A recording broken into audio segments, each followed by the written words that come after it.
Each star you see twinkling in the night sky is a luminous sphere of superheated gas much larger than any planet. And each has a story to tell. A traumatic birth, a life on the edge. Gravity collects the star in the first place, and then gravity wants to crush it. And a death that rattles the heavens. The whole thing goes off in a blinding flash. The biggest explosion in the universe.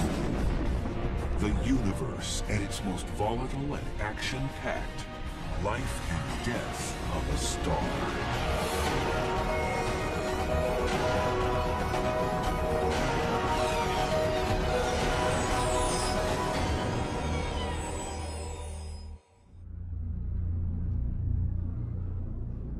Like glittering cities in the desert, galaxies arise out of the great darkness of the universe. Galaxies made of billions of blazing lights called stars. There are billions and billions of stars. In fact, in our galaxy, there are 400 billion stars just in our galaxy. But how were these stars born? How will they die? And how can it be that all human beings on Earth owe their lives to the deaths of stars?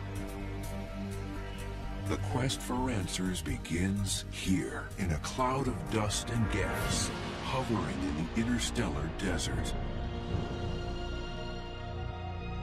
You are looking at the pillars of creation. The pillars of creation are a stellar nursery. New stars are in the process of being born in the central regions.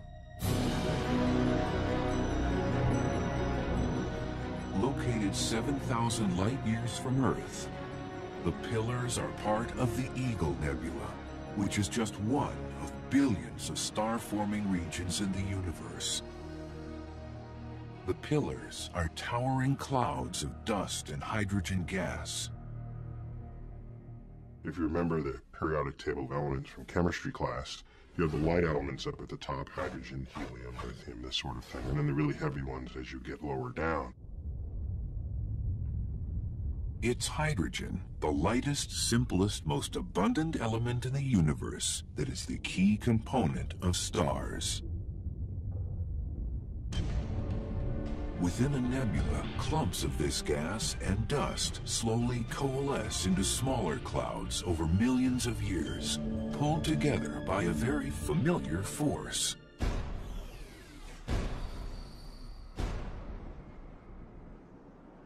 The same force that connects us here to the Earth, that keeps us on the Earth, gravity, is the same force that pulls things together in a way that gives us planets, stars, galaxies in the universe.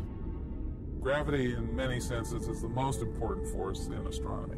And when gravity acts in the universe, one of the basic things that it produces is stars. Stars are sort of the most basic unit of mass that is produced when gravity pulls mass together. Each contracting cloud can produce anywhere from a few dozen to thousands of stars. To form a star like our Sun, which is 1 million miles across, it takes a clump of gas and dust 100 times the size of our solar system. These clouds start off their lives bitterly cold, with temperatures hundreds of degrees below 0 Fahrenheit. But as gravity fragments and compresses them, the heat begins to soar. Within a few 100,000 years, the cloud spins into a flattened disk. Gravity coalesces the center of the disk into a sphere, where the heat rises to a scorching 2 million degrees. This glowing system is now known as a protostar. 10 million years later, the searing hydrogen core of the fledgling star soars past 18 million degrees. And something incredible happens. The core becomes so hot it can sustain thermonuclear fusion. Thermonuclear fusion. It's a lot of syllables, but it just means it's hot there, and small atoms become big atoms. Hydrogen atoms are moving fast enough that they actually will fuse together and will form a helium atom. It's this nuclear reaction that produces the energy to power the star throughout its life, giving it a constant source of light and heat. It's self-luminous, generates its own heat, and that's the essence of what makes a star a star. If you've got fusion, you've got a star. Once born, a star's life will be a constant battle, an all-out war against gravity. Gravity collects the star in the first place, and then gravity wants to crush it. Gravity never gives up. Gravity wants to pull everything together. And so if the star is going to have a life, and a long life, it has to find a way to fight against gravity. You feel gravity all the time when you try to jump or you try to climb a rock. There's always gravity pulling you back down. And in order to fight against gravity, you have to have some way of applying a force which works in the opposite direction of gravity. So if there's a rope, you can use your muscles to pull on the rope and therefore resist and even overcome gravity. But that doesn't mean gravity goes up. Gravity is always working. And so you have to keep applying this force in order to not fall off. And if you give up or let go or the rope breaks, gravity immediately wins and you fall. The same kind of thing happens with stars. Stars are also trying to hold themselves up against gravitational collapse. Gravity wants to crush the star down to the middle. For stars, nuclear fusion provides the rope in the form of pressure. The heat gets all the particles in the star moving around quickly and they bang outwards, and that produces a pressure which can actually hold the star up against gravity. The amount of pressure pushing out on the star just matches the amount of gravity pulling in on the star, and it can sit there and burn happily until something changes. A star will spend most of its life in this state of equilibrium. It's a phase scientists call the main sequence. So our sun is in the main sequence. We're very happy it's in the main sequence. It provides us the same amount of energy almost every day. And that's what makes life possible. All stars on the main sequence aren't alike. Some are much smaller and cooler than the sun. Others much larger and hotter. So it turns out that how hot something is related to the color of the light that it emits. So a star like the sun, most of the light that comes out from the sun is sort of a yellow type color. If the sun were much hotter, the predominant wavelengths of light would come out into the blue or even into the ultraviolet. And cooler stars emit more red light.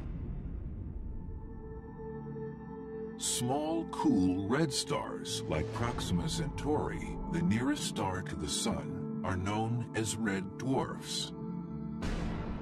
They can be as little as 1/10 the mass of the sun, with surface temperatures thousands of degrees cooler.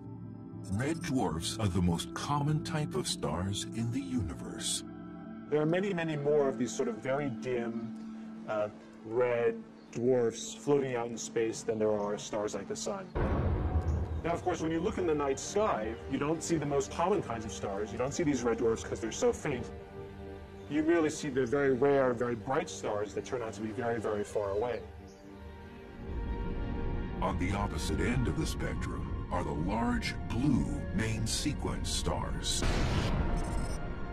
Averaging a surface temperature of 45,000 degrees Fahrenheit, they can be 20 times the mass of the sun and 10,000 times more luminous.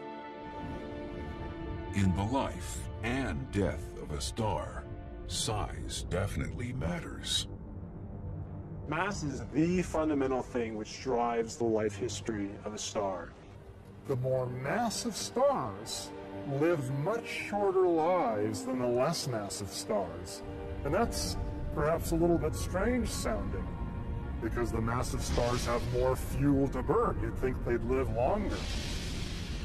So it's counterintuitive that more massive stars will burn through their fuel more quickly than the lower mass stars. Imagine two gamblers sitting down at a blackjack table. You would expect the one with the most money, the most fuel to burn, would last the longest.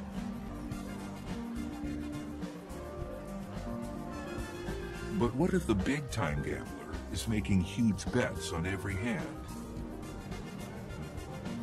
A gambler that is gambling with a lot more money and putting down $10,000 at a time, it's going to burn through that money much more quickly. And so the more mass you have, the higher temperature, the higher pressure, the higher the fusion rate. And it goes much more quickly with the more mass you have. And it's always just simply the calculation. How much fuel do you have? And at what rate are you converting it? The high-mass stars live their lives faster. They burn the candle at both ends. It's life in the fast lane. A high-mass star could die within 1 million years.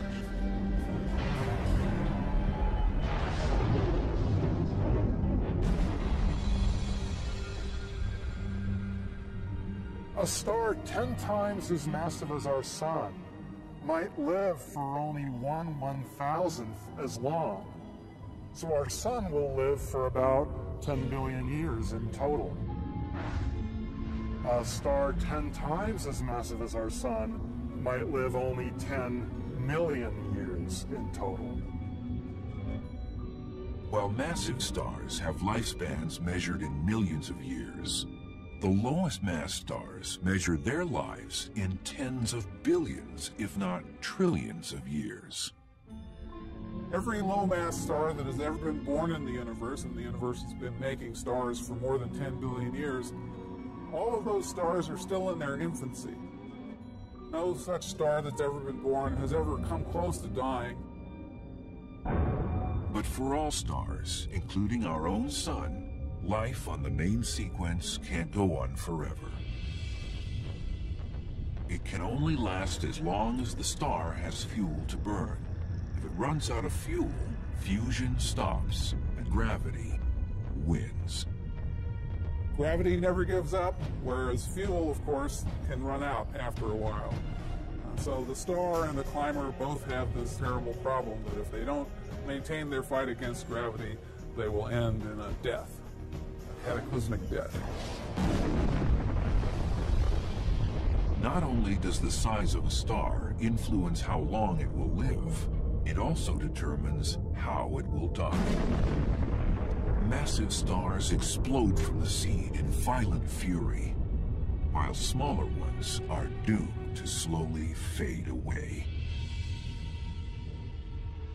For 5 billion years, our sun, a lower-mass, middle-aged star, has been happily burning through its supply of hydrogen fuel. Like a gambler slowly plowing through a pile of chips. The gambler, he may sit there for a long period of time, just like a star burns its hydrogen for a really long period of time. However, at some point, she's going to run out of money. Scientists predict that 5 billion years in the future, our sun will reach this critical crossroads. Its supply of hydrogen fuel will have been completely exhausted. Nuclear fusion will cease, and gravity will begin to crush the star. At that point, the situation is desperate. In order to survive, a sun-like star must find a new source of fuel. It has helium on hand, but in order to start burning helium, the core has to be 10 times hotter than it was during its lifetime burning hydrogen. It won't be able to fuse that helium into heavier elements like carbon and oxygen until the core gets sufficiently hot. And that's because it's harder to get the helium nuclei close enough together for the strong nuclear force to take over, grab them, and cause them to fuse together. As it continues to contract inward, nature throws the star a lifeline. The core actually becomes superheated by the very gravitational pressure that's trying to crush it. When it reaches 180 million degrees, it can start fusing helium into carbon in a desperate gamble to survive. So the desperate gambler might go take out a loan on their house and get more money. But in getting more money to burn through, it's really just delaying the inevitable, which is to go bust. And for a star, the inevitable is to die. The star, which took 10 billion years to burn through its hydrogen, now powers through its supply of helium in a mere 100 million years.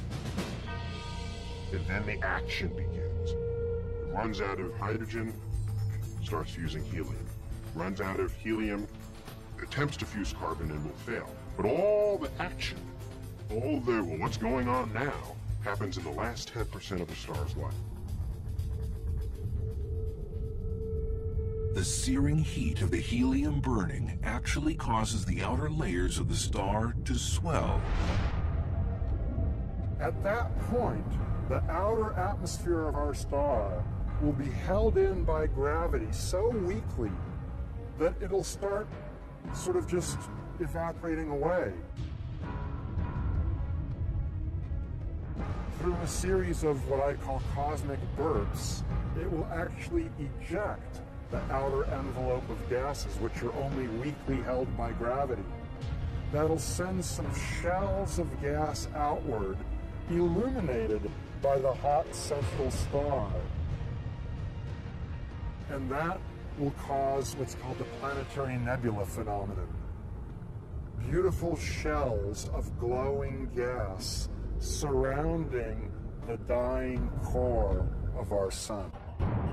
With the core unable to muster any more nuclear fusion, can it possibly survive gravity's crushing grip? As a star the size of our sun dies, it ejects its outer layers. With no nuclear reactions to generate outward pressure, gravity gains the upper hand. The star begins to fall in on itself, like a climber too tired to hold on to his rope. There's one possibility that the rock climber might be able to use if he gets too tired to hold on to the rope anymore, and that is if he can find a ledge on the rock that he's climbing. Gravity can pull on him all he wants, but the ledge itself will support him against gravity, and he doesn't have to provide any more energy to win his fight. There's a certain kind of star, and our sun is actually an example of this, where the star finds that it has an out in this fight against gravity. The contracting star finds its ledge in a surprising place: electrons, tiny negatively charged atomic particles. Electrons don't like being compressed so that they're very close to one another, because electrons effectively don't like each other. If you compact the electrons hard enough, the pressure of the electrons themselves is able to hold up the star against gravity. When the core of our dying sun-like star is crushed to about the size of the Earth, this so-called electron degeneracy pressure takes over. Gravity can collapse the star no further. It's left to slowly cool into a bizarre stellar remnant known as a white dwarf. Like this one, Sirius B, which can be seen only faintly aside its companion, Sirius, the brightest star in our sky. Now, a white dwarf is a very strange type of star. It's very, very dense. The white dwarf has about 300,000 times the mass of the Earth. compressed into a volume the size of the Earth. If you had just a teaspoonful of material, it would weigh several tons. So it's really amazing stuff. A white dwarf is the final stage in the life of a sun-like star, but it's not quite dead yet.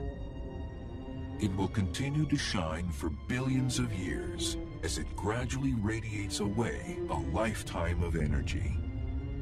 I like to call white dwarfs retired stars, in the sense that all of the light that they are shining is energy that they accumulated during their normal lives as stars, while they were fusing light elements into heavy elements, as our sun is doing right now. So it's spending its life savings. It's a retired star. That will be the fate of our sun.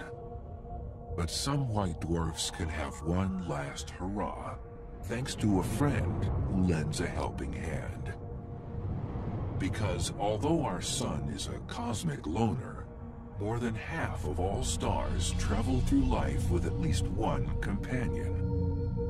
Most stars are members of binaries or possibly even multiple star systems. Close binary stars can have very different fates from your ordinary single stars. If a white dwarf is gravitationally bound to another star as part of a binary system, it can essentially steal the lifeblood from its companion. The small but dense white dwarf exerts such a strong gravitational pull that it will start siphoning off a stream of hydrogen gas. If it gathers material from a companion star and is able to grow in mass, then eventually the mass of the white dwarf can reach an unstable limit, roughly 40% more than the mass of our sun. At that point, the white dwarf undergoes a catastrophic explosion, where the whole thing goes off in a blinding flash, what's called the thermonuclear runaway of the entire star. This mammoth explosion is known as a Type 1A supernova. So if our sun were to do this, and it won't, it'll die in a relatively quiet way. But if it were to do this, you'd need sunblock or supernova block of a few billion in order to protect yourself from the blinding flash. University of California, Berkeley astronomer Alex Filipenko is one of the world's most successful supernova hunters. His team has found over 600 of them in the past decade. An incredible feat, considering they occur perhaps twice per century in each galaxy.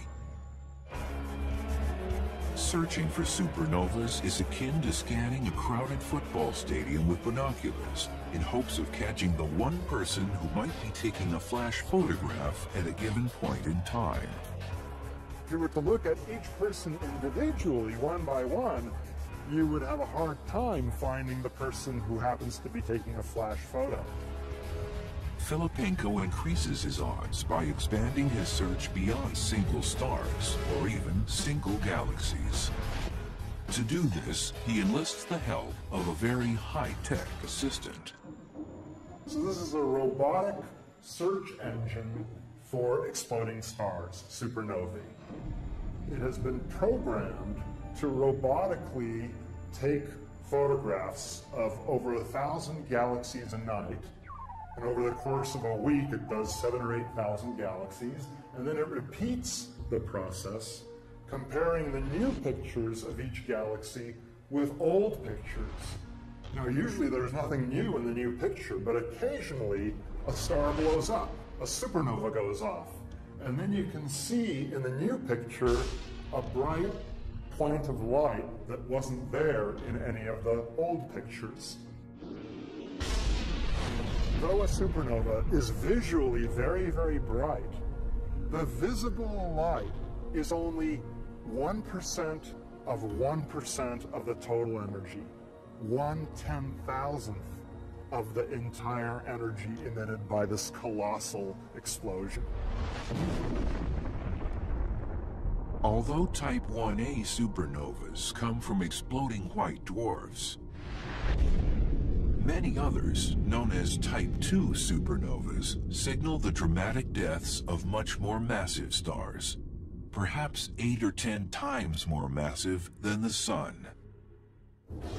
Unlike their smaller cousins, when massive stars exhaust their hydrogen fuel, they have the raw power to start fusing other elements. The ashes of each set of nuclear reactions become fuel for the next, so that near the end of its life, a massive star resembles an onion in cross-section, with an outer layer of the original fuel, hydrogen, surrounding layer after layer of heavier and heavier elements. It goes through its normal life, fusing hydrogen into helium, then helium into carbon and oxygen, then oxygen into neon and magnesium, and then silicon and sulfur. And then iron. The massive star builds up a core of iron. The fusion of iron into heavier elements doesn't do the star any good. It doesn't keep the star hot inside, because fusion of iron into heavier elements requires energy. It absorbs energy. It doesn't liberate energy. So the iron core builds up without fusing and eventually becomes unstable. When it reaches something like 1.5 times the mass of our Sun, it collapses. And the collapse is violent. Within half a second, a core the size of the Earth is crushed into an object roughly 10 miles across. For a moment, the collapsing core rebounds, smashing into the outer layers of the star and kicking off one of the most massive explosions in our universe since the Big Bang. The collapse of the iron core blows apart the rest of the star in a colossal explosion. It's truly an amazing, incredible event. Scientists are convinced that supernovas mean much more to the universe than spectacular light shows. They are, in fact, the source of the heavy elements that make up everything around us. All of the iron in this foundry came from exploding stars, from gigantic explosions. All of it. All the iron you see everywhere came from exploding stars. And in fact, all the elements heavier than iron, directly or indirectly, were made by exploding stars. And those elements were ejected into the cosmos by these gargantuan explosions. As material from these explosions spread out through the universe, it became the stuff of planets, moons, new stars, and something even more extraordinary.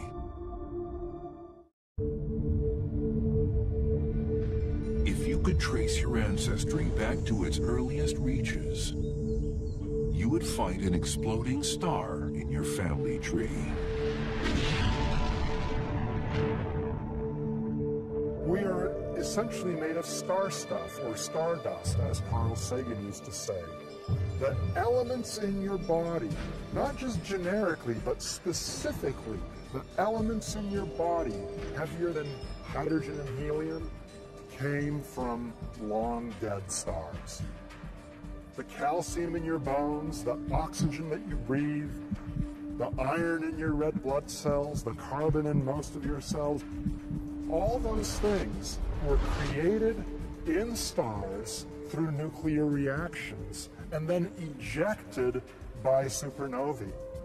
And the heaviest elements, iron and above, were produced by the explosions themselves, by the supernovae. While the explosion of a Type 2 supernova showers the universe with heavy elements, the core of the exploding star is left intact. Destroying that is gravity's job. But to crush the core any smaller than the size of a white dwarf, it will have to overcome that strange force, electron degeneracy pressure.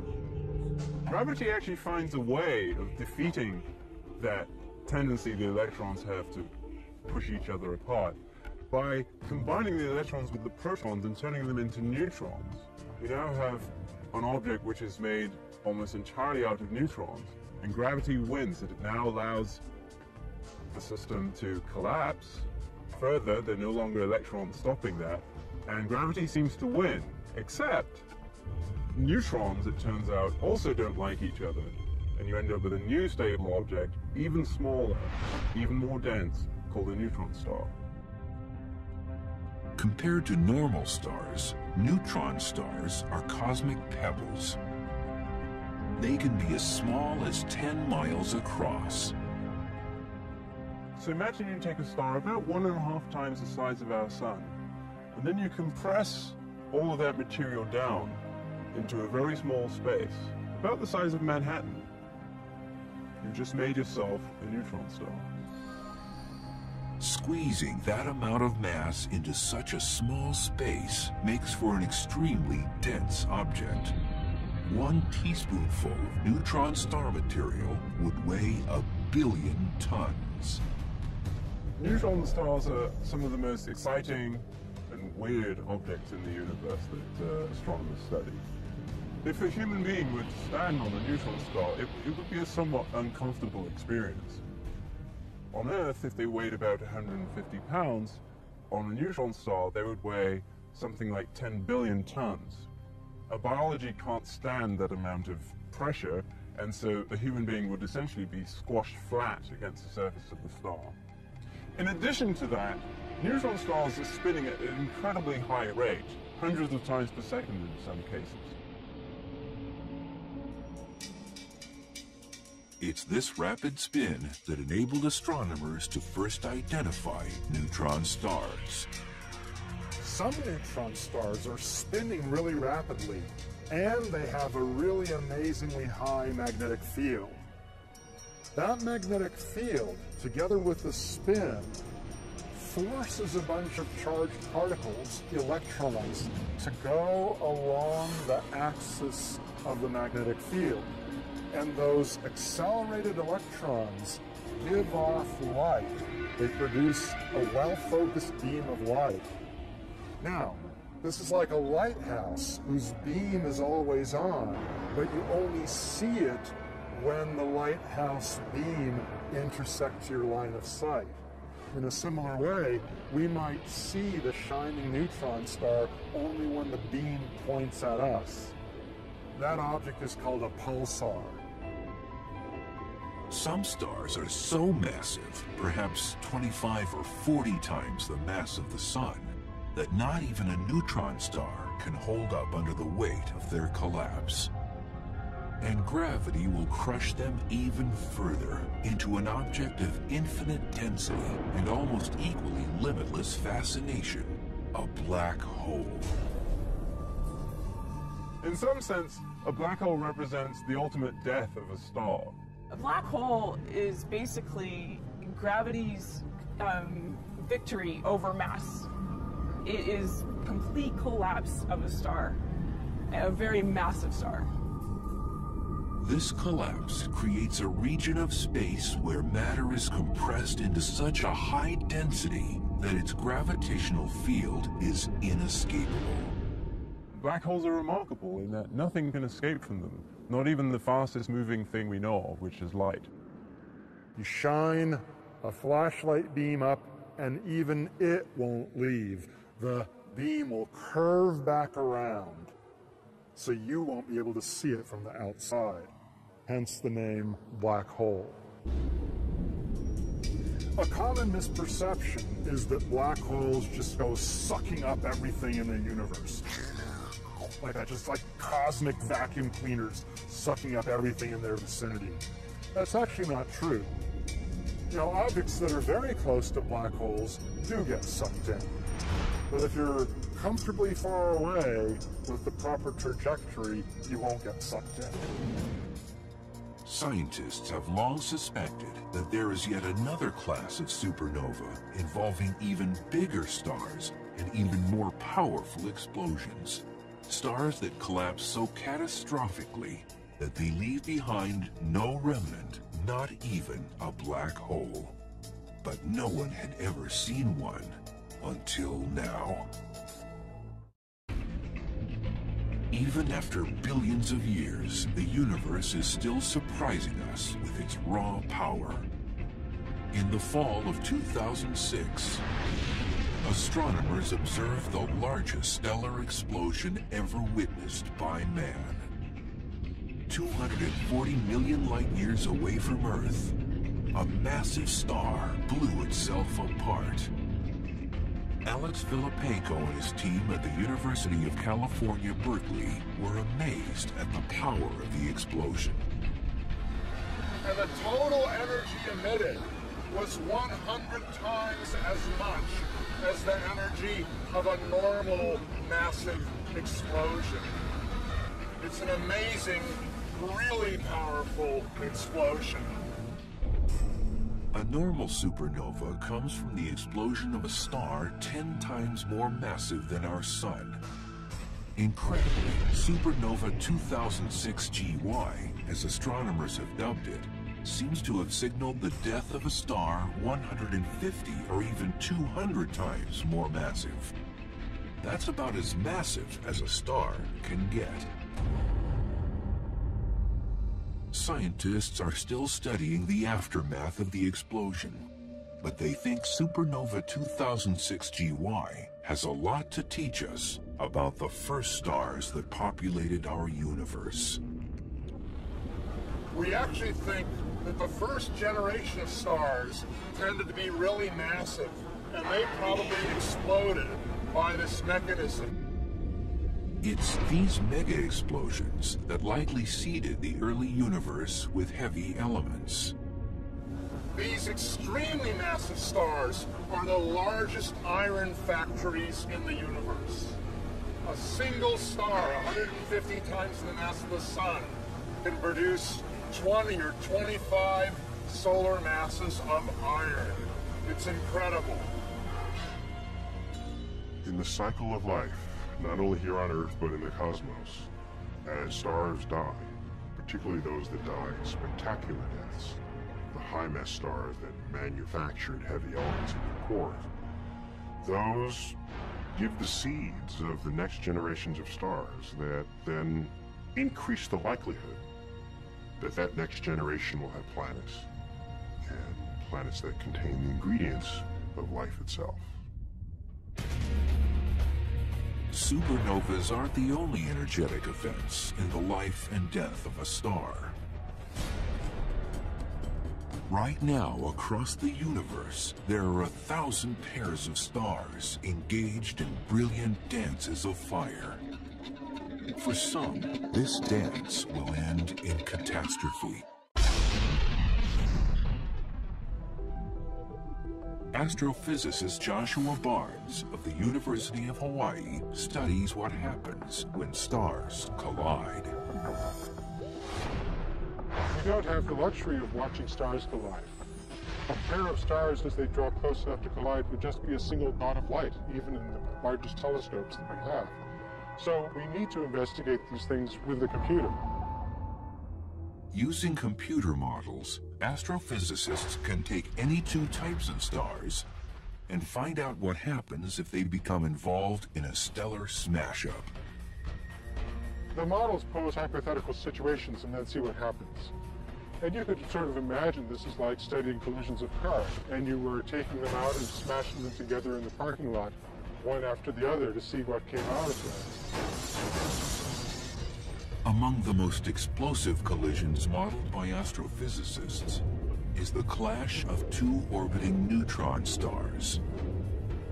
Typically, they're bound together as a pair orbiting one another, and as they orbit, they disturb the space around them and create waves of energy. And the energy to do that slows the stars down so they get closer and closer together. As they get really close together, they're orbiting around, hundreds or even 1,000 times per second, the final event is very dramatic. When two neutron stars collide, they're moving at nearly the speed of light.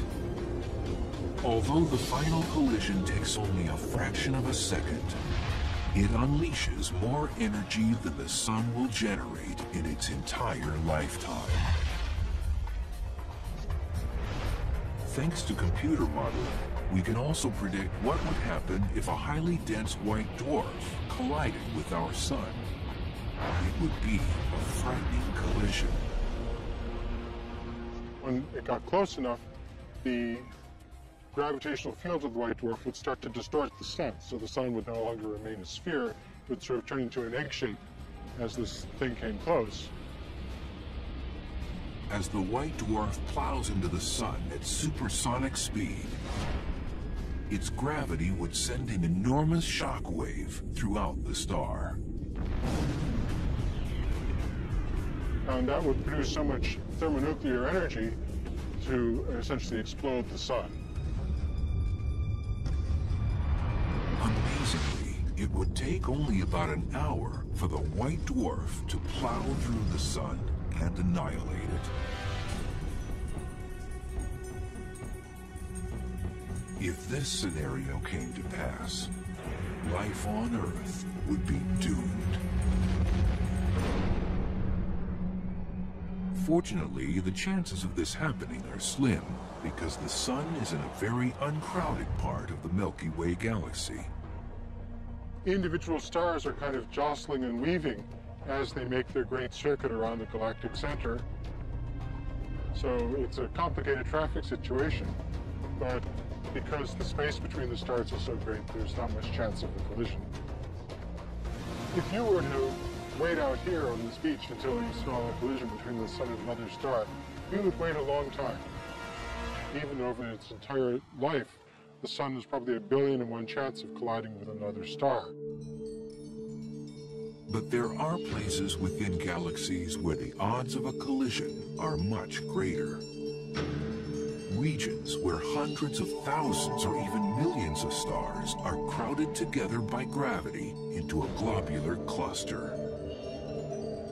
Compared to the spiral arms of the Milky Way, a globular cluster is like a demolition derby.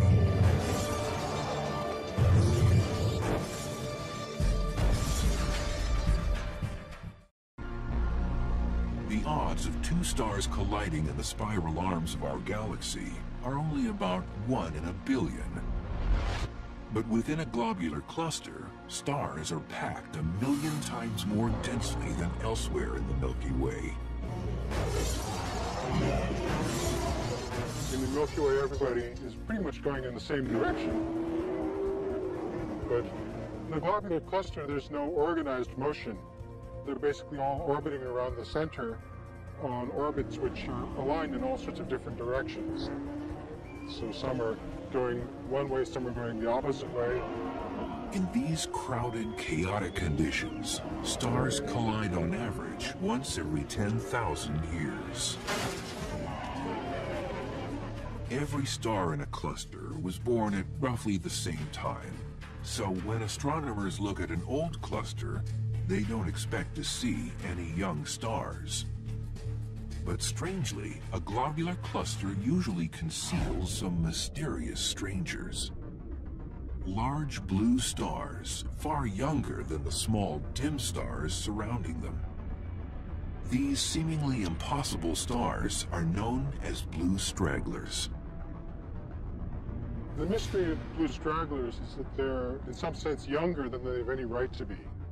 All of the stars of that mass and that luminosity would have died off billions of years ago in these clusters. So the puzzle is, where did these things come from? How did they get into these star clusters? Astrophysicist Joshua Barnes thinks he knows the answer. He believes blue stragglers are the result of collisions between older, dimmer main sequence stars. A collision of two main sequence stars, two sun-like stars, is actually relatively gentle. The mutual gravity of the stars locks them in a spiral. they've lost energy of motion and they will come back and have multiple subsequent passages. They heat up and swell up and kind of spiral around each other, making several passes, each closer than the last one, until they finally come together and stars merge.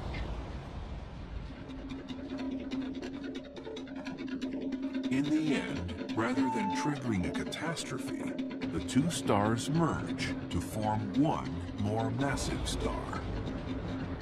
What you're basically doing is taking two small old stars, piling them together to make one star now, which is twice as massive, and therefore being more massive, it's brighter and bluer than the rest of the stars in the cluster. So it seems to be straggling behind the rest of the stars.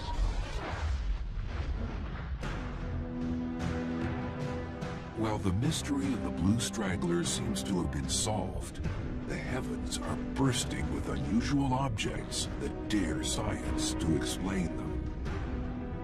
Black holes, neutron stars, and white dwarfs all represent the end of remarkable stellar lives.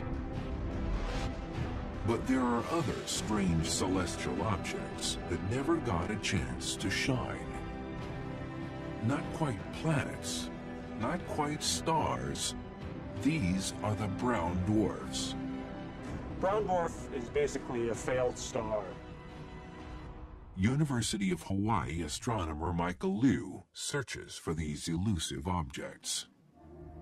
Stars produce a lot of light. They're very easy to see a long ways away, but brown dwarfs are very low temperature, and so they emit very, very little light. Because they're so dim, it means we can only see them if they're very close to us.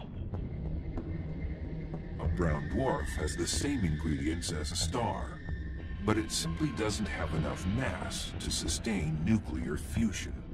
If something is born with less than 8% the mass of the sun, then it can't produce its own energy. It's essentially a failed star. Without fusion, these failed stars start to act more like planets.